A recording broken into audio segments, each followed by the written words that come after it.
On the 29th of April, Jan Ki Baat will be presenting before you India's most grounded and India's most researched exit poll. Why is Jan Ki Baat's exit poll different from the others, Pradeep? I think, Sagarika, we will present a constituency-wise trend, and the people of this country have seen that how in the past 3 months our team has done fantastic amount of hard work following all the COVID protocols. In fact, you will see a lot of anchors and people even taking out this mask in the studio, and we in our entire coverage have not even taken out our mask once, and in fact are following all the COVID protocols.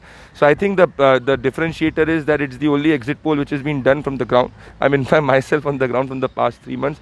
Number two, we'll give you constituency-wise trend. We will give you every possible question which you have, we'll give the answer to that.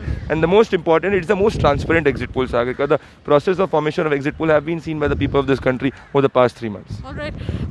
You've always said that whatever the conclusion that you come to is not just based on number crunching, but also based on experiences and the way a voter responds to particular questions. Can you talk about some anecdotes, like when you ask a question to a voter, especially in Bengal, how does the voter respond? Or do you come across conversations? Because we know that the people in Bengal are very, very politically aware and are very, very clear about their choices. I always believe that politics is more about, behavioral attributes of people and their emotions and the way they think, rather than just 1 + 1 = 2. And that is what politicians also understand. That's why behavioral science is a very, very important pillar of understanding people's way of thinking. So that is number one. In Bengal particularly, whenever you ask anybody, Apna Mone ki cholche padda fool ki Trinamool, the first response is very hesitant, and the people do not come out openly like a UP particularly and come out and speak. So you need to really understand the way they are thinking, what they are saying, why are they not speaking in the first response, why are they taking 5 minutes to speak.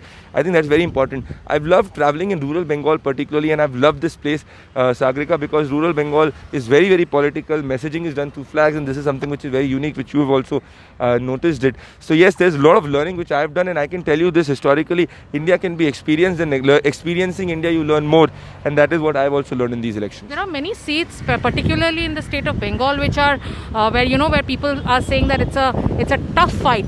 Are you also going to give audiences the margin of votes, like say in seats where a party is winning and the margin of votes is anywhere between below 2,000? Are you going to project such seats as well? I will. This time I'm telling you, Sagarika, that whenever I have invested my entire effort into any elections, generally because of circumstances, it happens that I somehow have to travel to other places also. But this time, because of the importance of Bengal elections and the other four, particularly Bengal, I've invested a lot of my personal time too. And in the past, whenever I've invested a lot of my personal time in any election with a team, we've got the trend absolutely correct. I'm very, very confident about this trend, and I can sense it, feel it.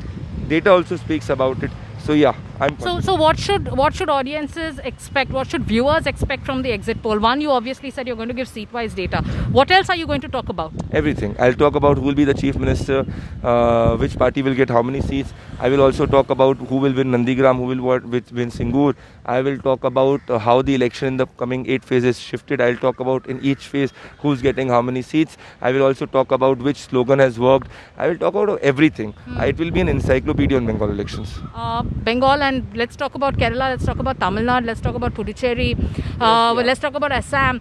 How have the voters in these 4 states, how are they different from the voters in the state of Bengal? You say that initially to gain the trust of a voter in Bengal, you need to converse with the person, give him time. How has it been in the other states? I think Assam has been more forthcoming in its response, and Assam also will talk seat-wise. It's just that because of paucity of time on 29, we may not be able to talk seat-wise in Assam. So we'll continue that on 30th on our coverage digitally in a very big way. Kerala, we will talk mainly about the key seats and the broad number. Similar will be in Tamil Nadu, and in Puducherry also we have all the seats in our hand. Yeah. So, but considering the attention of people and the focus of people, I think in our coverage also, majority of time will go to Bengal, followed by Assam and the other South Indian states. So that's how it is right now, because Bengal will shape the political narrative of India for at least 2 years to come. Is there any experience you'd want to talk about? You've spoken at length about your experiences in the state of Bengal. Is there an experience you want to talk about when you were, say, in Assam, or when you spoke to your team that's working on the ground in Kerala and Puducherry and Tamil Nadu? I want to speak about, particularly during the time of COVID, a lot of people, I've spoken to voters that was COVID is there. In fact, you remember this. We were in a constituency in Bardhaman, and how voters said that it is my responsibility to vote and I will wear mask, but ensure that I'll go and vote. So people don't understand the pulse here in Bengal. Similar, in fact, in Assam also, when I spoke to our team before the third phase of polling, they said that the voting percentage of women have been highest, and the women have spoken about a lot of work being done. That is a very unique part. In fact, the conversation which stays with me is the conversation which I had with a voter who could not speak, and the voter depicted a symbol, and the glee in the eye of the voter is something which I will never forget. And these are things which reflect about a lot larger trend, because once you study politics as a behavioral science, not just as a number crunching thing, you will understand politics in more detail. Kerala is more about who forms the government between UDF and LDF, and Tamil Nadu also, Sagrika. There are a lot of Tamil Nadus behaving differently in different regions, so we'll try to focus on that. That is something which is very important. Puducherry is whether people want to choose between Narayan Swamy or Rangaswamy.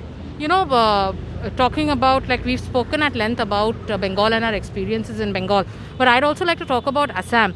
I think in Assam, this election has been very celebratory. People have celebrated democracy in its true sense, and people have celebrated good governance. At least when you talk to them, that is the impression you get.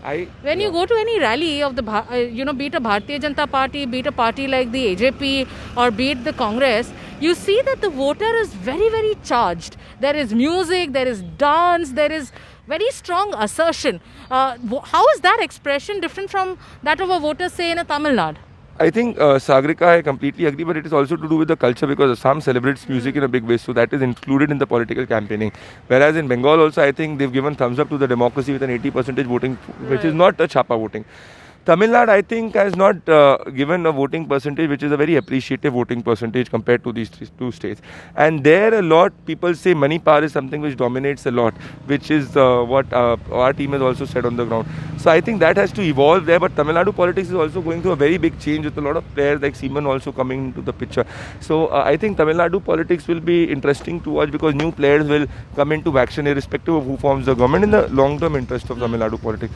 But Assam and Bengal, I will say, Sagrika, considering the alliances which were formed, have with an 80%, 75% voting trend, is a very, very positive voting trend. There are places where mature democracies are not even able to clock a 70% or 65%, and they give lectures of democracy to people, and they can't motivate their own people to go to the polling booth. How is your exit poll going to be more exciting, more informative, and more incisive? What is it that you've done differently? First of all, I will be there in it. I will be there in it. Number two, we'll get all the topmost newsmakers. Number three is we'll talk about this concept of a photo booth, because we've gone to every place in Bengal, and we have, our team has seen pictures, and we'll tell elections through pictures of how one imagery or every imagery depicts a political story behind it. That is something which nobody in this country can have. And in fact, I can tell you with all humility that we'll be the only people who will show our work on the ground, which we have done, because elections cannot be analyzed without experiencing them. If that is the case, then neither Modi or Amit Shah or Mamata Banerjee should be campaigning that much. So this is going to be very, very unique, at least when you hear of an exit poll that's going to take you through imagery and take you through political messaging through pictures. So 29, stay tuned and tune into India News, where Jan Ki Baat will be broadcasting its exit poll, the numbers from 5 states and the big national implication of the 5-state elections. In the time of COVID, a team that has worked on the ground following all COVID protocols, taking all security measures, and also encouraging voters on the ground to ensure COVID protocols are maintained. We are going to bring to you this exit poll on the 29th, 6 p.m. to 11 p.m. straight up in the night. Marathon blockbuster election coverage on India News. Stay tuned.